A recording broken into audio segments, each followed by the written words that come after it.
তো হ্যালো বন্ধুরা, আবারও একটা ভিডিওতে আপনাদের স্বাগতম। আমরা দেখাবো আজকে বুডারের পরিবেশ। বুডারে কয়টি লাইট জ্বলছে আপনাদের দেখাবো। আমাদের এই বুডারে বাল্ব জ্বলছে 4টা। আপনারা হয়তো দেখতে পাচ্ছেন এই বুডারে লাইট জ্বলছে 4টা, কারণ বাইরে অনেক ঠান্ডা, তাই আমি বুডারে 4টা করে বাল্ব জ্বেলেছি।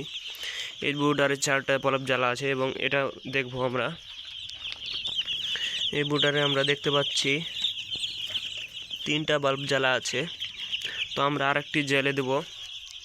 হয়তো এটা নষ্ট আছে নাকি তাই জ্বলছে না মনে হচ্ছে, অবশেষে জ্বলে গিয়েছে, মানে আমাদের 4টা বাল্ব জ্বালিয়ে দিয়েছি।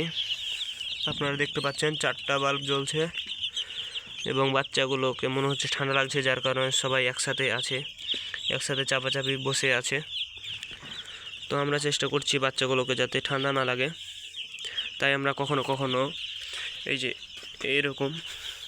এইরকম কাপড় দিয়ে আমরা সেগুলোকে ঢেকে দিই, কখনো কখনো ঢেকে দিই যখন অনেক শীত পড়ে বা অনেক ঠান্ডা লাগে, বা কোনো বাচ্চাকে যদি কোনো বাতাস বেশি মনে হয় লাগছে, তখন আমরা কাপড় দিয়ে ঢেকে দিই।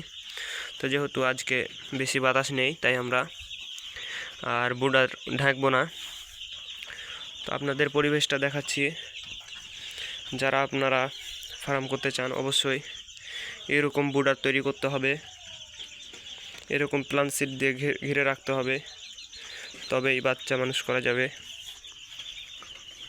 তো আপনাদের এরকম পাত্র কিনতে হবে, খাদ্যর পাত্র, পানির পাত্র কিনতে হবে, তবে আপনারা বাচ্চা সুন্দরভাবে পালন করতে পারবেন। তো বাচ্চাগুলো দেখে অনেক সুন্দর লাগছে, আপনারাও দেখুন।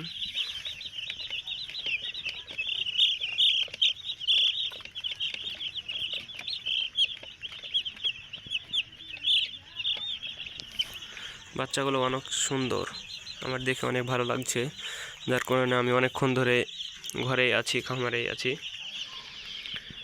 বাচ্চার বুডার ঠিকঠাক আছে, শুধু একটু মনে হচ্ছে ঠান্ডা বেশি, বাচ্চাকে একটু মনে হয় ঠান্ডা বেশি লাগছে, তাই তারা এক জায়গায় বসে আছে। তো আমরা চেষ্টা করব যাতে ঠান্ডা না লাগে, আমরা সেই চেষ্টা করব।